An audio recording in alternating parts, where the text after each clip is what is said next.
Digital மோசடிகளுக்கு பாதுகாப்பு கவசம்: சிறிய மதிப்புள்ள டிஜிட்டல் மோசடிகளில் பாதிக்கப்படும் வாடிக்கையாளர்களுக்கு ரூபாய் 25,000 வரை இழப்பீடு வழங்க ரிசர்வ் வங்கி முக்கிய அறிவிப்பு வெளியிட்டுள்ளது.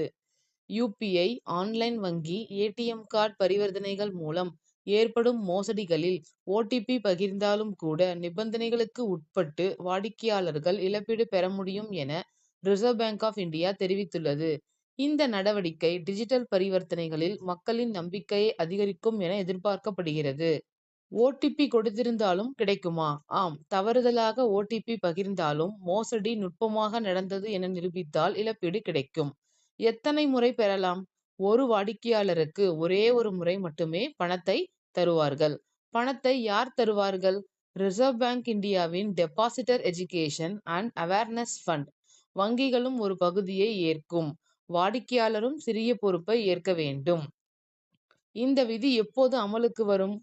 பொதுமக்கள் கருத்து கேட்ட பிறகு இறுதி வழிகாட்டுதலின் பேரில் இந்த விதி அமலுக்கு வரும். உதாரணமாக, இப்பொழுது ஒருவர் தனது வங்கி கணக்கிலிருந்து 10,000 ரூபாய் இழந்திருந்தார்.